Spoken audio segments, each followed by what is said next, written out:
Title of the story: Motu, Patlu, and John the Dons. Jungle Adventure. One sunny day, Motu and Patlu were strolling through the woods when they stumbled upon a mysterious map. "Treasure!" exclaimed Motu, dreaming of samosas. Patlu examined the map and said, "It's deep in the jungle." Unbeknownst to them, John the Don was eavesdropping.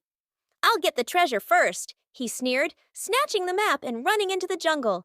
Motu and Patlu chased him, navigating quicksand pits and climbing over huge boulders.